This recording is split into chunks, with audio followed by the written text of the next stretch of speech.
Alright, welcome everyone to another tutorial from Code Slice. Yes, alright, so in the previous tutorial we had a look at how to use your screen transitions. So last time we looked at the 8 different transitions that you can do with Kivy, and we sort of used the Kivy file, the KV file, to make those transitions. So this tutorial will not be very long since I did cover all of those 8 transitions. But what I'm going to be doing is I'm going to be showing you how to do the same kind of transitions in your Py file, All right. So of course the transitions, it's still the same. There's still eight kinds of transitions. So I will not be covering each of the transitions, but I'll just be showing you how to do the transitions in your Py file. So if you want to see all the 8 kinds of transitions that are there, please refer to the previous video.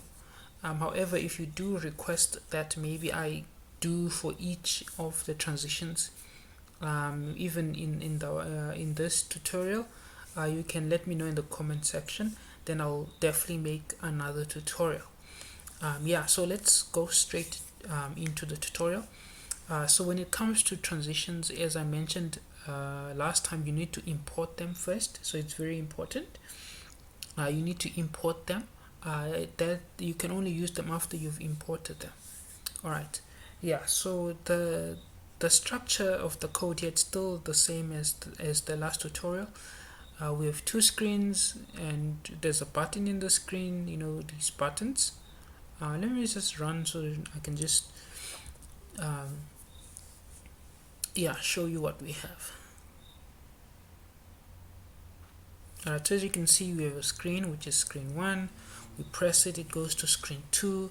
We press it, it goes back to screen 1. Alright, it's a simple code. Alright, and of course the default transition here is by default it's the slide transition. As I explained last time, it's by default. So suppose now you want to use a different transition. How would you go about it? So the transition that we can work with, maybe the first one we can work with, how about we do which one? Maybe let's do there's a transition called the swap transition. Alright, so suppose you want to use the swap the swap transition. So how do you go about it?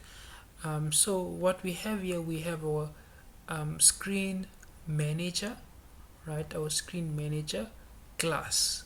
All right, so when we speak about transitions are what are managed by the screen manager. All right, so in this case we created a screen manager class, right? So what we have to do now in our screen manager, we have to pass the transition here. All right, so we're gonna pass the transition, and then we're gonna say the kind of transition we want, which in this case is the swap transition. All right, and very important, you need to put the brackets there, right, to your parentheses. All right, so we have the swap transition, right? So when we run this now, let's run this.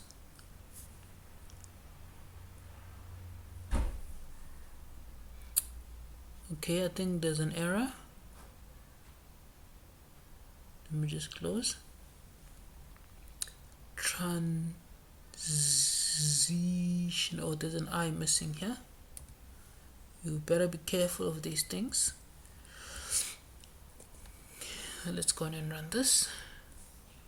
Hope I didn't have any other type error. Okay, so as you can see, the transition is now implemented. All right, and the beauty of this is that you don't have to implement the transition for every screen. once you have implemented the transition in this way, the whole app will transition in this way, which is quite cool. Okay. All right. There are of course other transitions as well. Let's maybe have a look at one more transition. How about the slide transition? So of course you have to import it as well. So slide transition. All right, slide transition, it's imported. Then we have the slide transition here, and the slide transition, remember, it has a direction. So direction, we have to give it a direction. In this case, last time we went down, how about we go up this time? Okay, so slide transition, right, direction up. All right, so let's go on and run this.